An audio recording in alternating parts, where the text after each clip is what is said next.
It's a kind of antithetical title, Lesson, because most of us, as we come to the ends of our lives, would find it very hard to write a single sentence answering the question, what is the lesson of life? The answer is really in the living, and I'm very intent on trying to get the reader to experience what it might be like to survey an entire existence.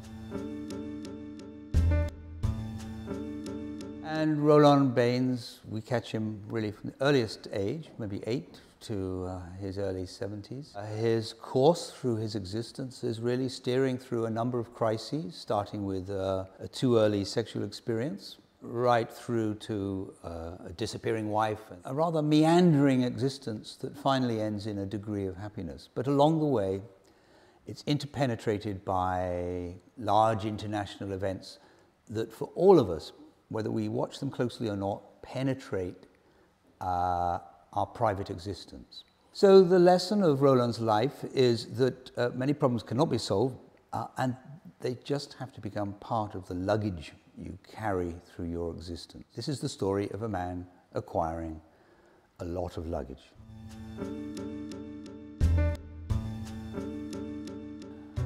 He's an alter ego, Roland Baines. I often think of him as the man I might have been if I had not discovered the writer in me. Particularly in his family past, I draw quite closely on my own. Some of his reactions, I simply asked myself when I was writing it, well, what would I do? By the time I was 18 or 19 years old, I knew that I never wanted a job.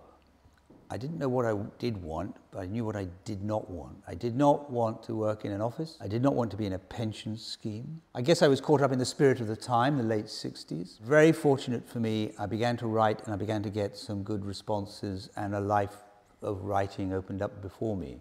That's where Roland and I diverge. We go our different ways. He found no such thing, but he did many of the things I would have done, or the kinds of things I would have done if I had not become a writer.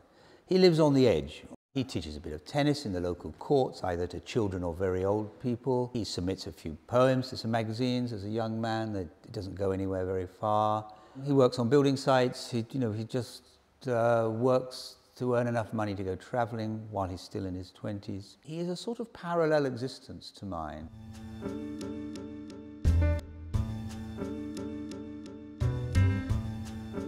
Well, my father was a soldier. He was posted to Germany when I was about 12 years old. I used to visit from boarding school a great deal, so that was my first real taste. And over the years, I found myself there very, very often.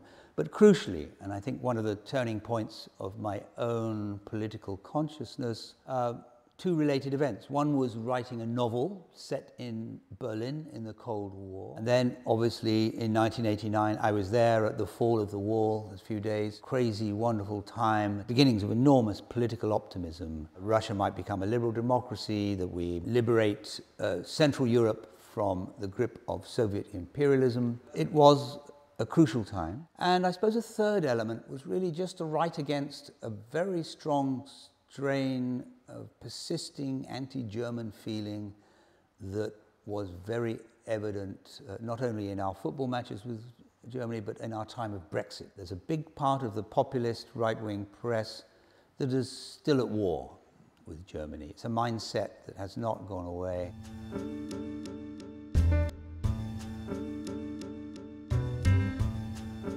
Well, there comes a moment when, towards the end of the novel, Roland goes to visit his wife Elissa, a German. He compares his life to hers. Both are, in a way, successes.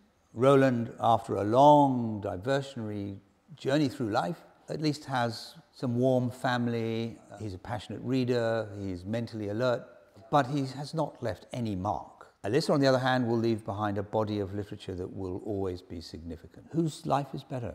I leave it open to the reader. I don't think it's one of those questions you can even begin to answer. Both are valuable, and all lives have to be judged in their own terms.